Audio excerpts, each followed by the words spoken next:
Hello everyone, welcome back to my channel Recipes by Suvi. நம்ம இன்னைக்கு பார்க்க போற ரெசிபி ஆனியன் ரைத்தா. இது எப்படி ரெஸ்டாரன்ட் ஸ்டைல்ல பண்றதுன்னு இன்னைக்கு பார்க்கலாம்.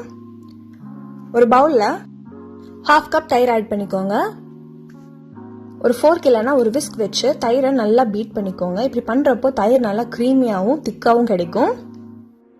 ரைத்தாக்கு நல்லா ஃப்ரெஷ் தயிரா பார்த்து எடுத்துக்கோங்க. இது ஜஸ்ட் ஒரு 2 minutes பீட் பண்ணிங்கன்னா போதும். இப்போ நல்லா க்ரீமி ஆயிடுச்சு. இப்போ நான் விஸ்க் ரிமூவ் பண்ணிட்டு இதில் பொடியாக நறுக்கி வச்சிருக்கேன் பச்சை மிளகா 1 ஆட் பண்ணிக்கிறேன். அடுத்து இது ஒரு ஸ்பூன் வச்சு நல்லா கலந்து விட்டுக்கோங்க. காரம் கொஞ்சம் அளவாக வேணும்னு நினைக்கிறவங்க அரை பச்சை மிளகா மட்டும் ஆட் பண்ணிக்கோங்க. அடுத்து இதில் ஆனியன்ஸ் ஸ்லைஸ் பண்ணி எடுத்து வச்சுக்கோங்க. ஸ்லைஸ் பண்ணிட்டு நல்லா உதிரியாக பிரித்து எடுத்துக்கோங்க. இப்போ அதை 1 கப் ஆட் பண்ணிக்கிறேன். அரை டீஸ்பூன் உப்பு ஆட் பண்ணிக்கோங்க. அடுத்து இதில் ரெஸ்டாரண்ட் ஸ்டைல் டேஸ்ட் கிடைக்கிறதுக்காக இதில் ஒரு 1/2 டீஸ்பூன் cumin பவுடர் சீரகத்தூள் ஆட் பண்ணிக்கோங்க. இப்போ இது எல்லாத்தையும் ஆட் பண்ணிட்டு நல்லா மிக்ஸ் பண்ணி விட்டுருங்க. ஆனியன் ஸ்லைஸ் பண்ணி ஆட் பண்ணுறது உங்களுக்கு பிடிக்காது அப்படின்னா நீங்கள் இதை பொடியாக கூட நறுக்கி ஆட் பண்ணிக்கலாம். இப்போ நல்லா மிக்ஸ் பண்ணியாச்சு. அடுத்து இதில் கொஞ்சம் பொடியாக நறுக்கி வச்சிருக்க கொத்தமல்லி தழை தூவிட்டு இது நல்லா கலந்து விட்டுக்கோங்க.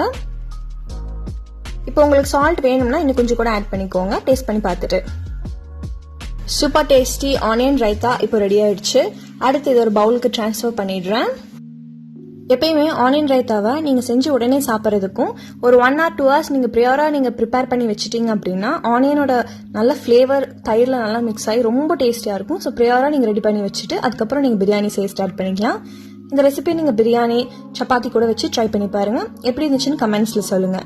அடுத்து ஒரு ஈஸியான ரெசிபியோட உங்களை மீட் பண்ணுறேன். Until then, it's bye from Raita. See you guys in my next video.